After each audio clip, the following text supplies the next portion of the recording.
ओम शांति। मेरा यह अति सौभाग्य है कि मैं दीदी मनमोहिनी जी के बहुत करीब आई हूँ।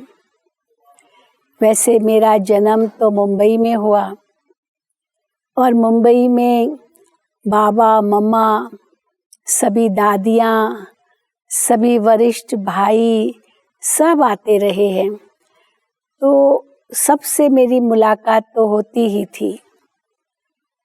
मैं ज्ञान में 1960 में आई और तब से बाबा के बहुत निकट आई। साकार बाबा मम्मा की भी पालना पाई, दादियों की भी पालना पाई। बड़ी दादी प्रकाशमणि तो गामदेवी सेंटर पर हमारी टीचर ही थी। मैं मधुबन में भी कई बार आई, तो 1965 में मम्मा ने देह त्याग किया। उसके बाद बड़ी दीदी मनमोहिनी दीदी, जो पहले दिल्ली में रहती थी, वहाँ से बाबा ने उनको मधुबन में बुला लिया। तो दीदी के संपर्क में मेरा बहुत आना हुआ। मैं 1976 में मधुबन में रहना शुरू किया, तो तब से दीदी के और भी निकट आ गई। वैसे मुंबई में 2-3 बार भी मिली थी, लेकिन जब 76 में मैं मधुबन में रहना शुरू किया मैंने, तब से दीदी के और संपर्क में आई। क्योंकि दीदी पत्र लिखाती थी, तो हिंदी में तो पत्र उस समय मुन्नी बहन लिखती थी, लेकिन कोई अगर इंग्लिश में पत्र होते थे तो वो फिर दीदी मुझे बुला करके मेरे से लिखवाती थी। इसलिए दीदी के संपर्क में मैं काफ़ी आई। परंतु 69 से ही मैं कहूँगी मैं दीदी के संपर्क में बहुत आई। मनमोहिनी दीदी, जिनका लौकिक नाम गोपी था, जैसा नाम था वैसे ही गुण थे।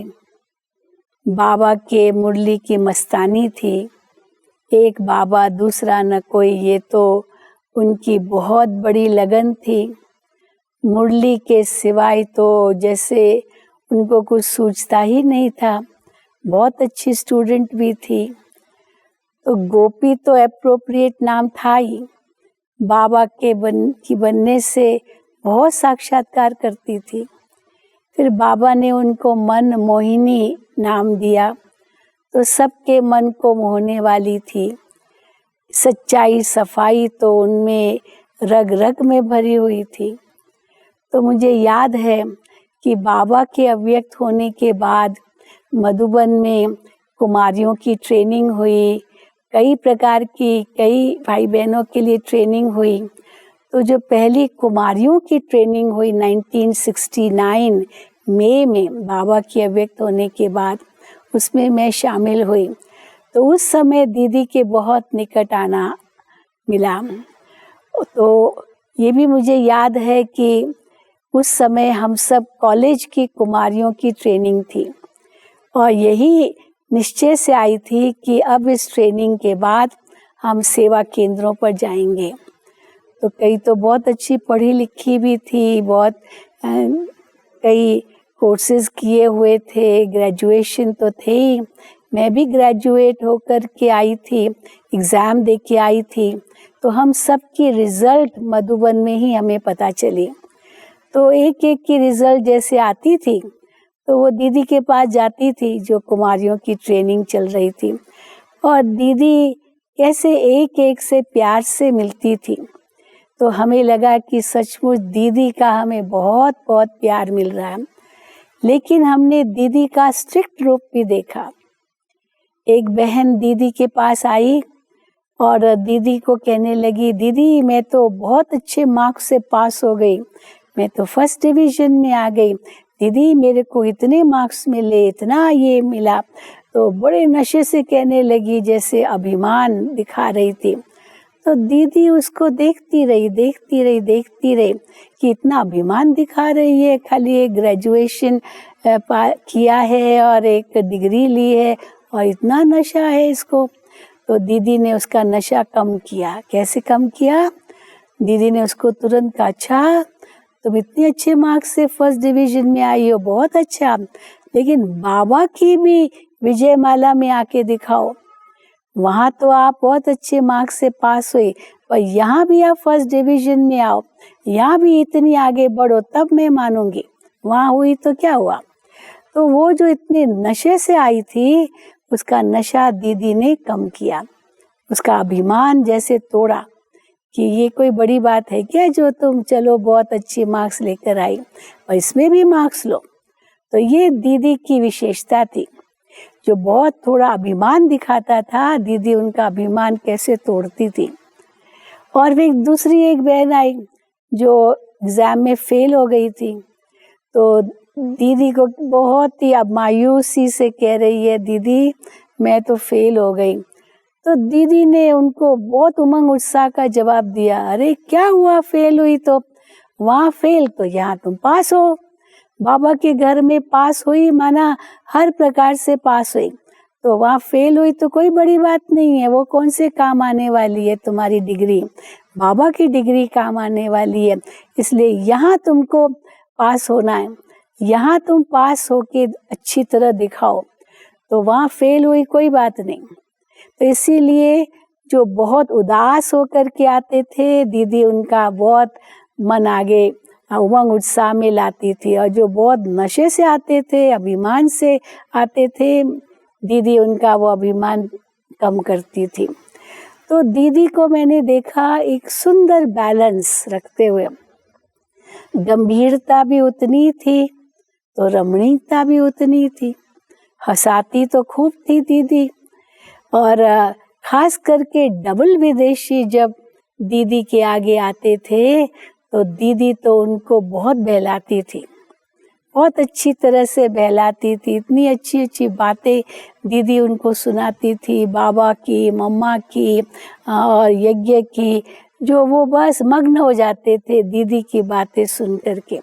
उनको टाइम भी बहुत देती थी, और जो भी सामने आता, वो अगर बहन होती तो दीदी उनको फट से इतना अपने करीब लाती, जो दीदी कहती थी तुम तो मेरी सखी हो, सखी बनाती थी। और दीदी की ये विशेषता थी, कहती थी सहेली किसी को मत बनाओ, क्योंकि सहेली बनाना माना पर चिंतन करने में वो अपना समय गंवा देंगे, इधर की बात उधर की बात, ये सहेलियाँ आपस में करती है। पर सखी जो होगी वो ज्ञान की बातें करेगी। तो दीदी के मुख से सखी हो ये बहुत निकलता था। तो कई ऐसी वीआईपी महिलाएं भी जब दीदी के पास आती थी तो जैसे उनको भी दीदी सखी बना लेती थी, तो बहुत करीब आ जाती थी। तो हमने देखा दीदी की एडमिनिस्ट्रेशन पावर भी बहुत सुंदर थी, सबको बाबा का बनाना ये उनको बहुत बड़ा टैक्ट था। जो भी चाहे वो बड़े वीआईपीज भी क्यों न हो, उनको बाबा का परिचय इतना प्यार से देती थी, जो सचमुच वो स्टूडेंट बन जाते थे। ये भी हमने अनुभव किया।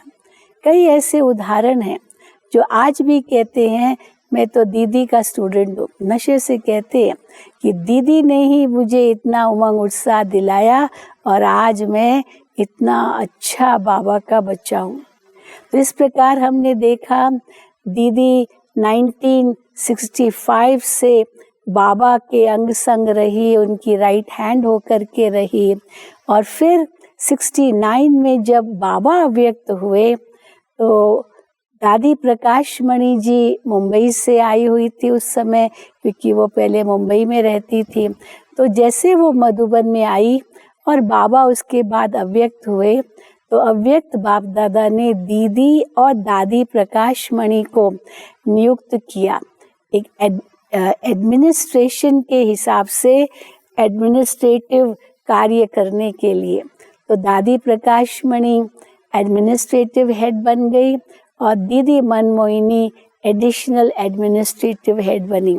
तो दोनों ही समान थी, लेकिन दीदी और दादी दो हंसों के तरह दो शरीर थे, लेकिन एक आत्मा, ऐसे अनुभव होता था। जो दादी जी के मुख से निकलता था वो दीदी के मुख से भी निकलता था। जो दीदी के मुख से निकलता था वही दादी के मुख से निकलता था। तो हमने देखा दोनों ने मिलकर इतना सुंदर बाबा का कार्य आगे बढ़ाया, जो दिन दुगनी रात चौगनी गति से इस ईश्वरीय विश्वविद्यालय की उन्नति होती गई। तो हम तो यही कहेंगे कि दीदी को जिन्होंने देखा वो बहुत ही भाग्यशाली है, बहुत ही दीदी से प्यार पाया। लेकिन अंतिम दिनों में दीदी का एक ही मंत्र था, अब घर चलना है, अब घर चलना है। जो भी दीदी के सामने कोई बात ले जाते थे, समस्या ले जाते थे, तो दीदी जैसे सुन रही है या न सुन रही है बराबर था, क्योंकि दीदी कर्मातीत बनती जा रही थी, यज्ञ के कारोबार से भी उपराम होती जा रही थी।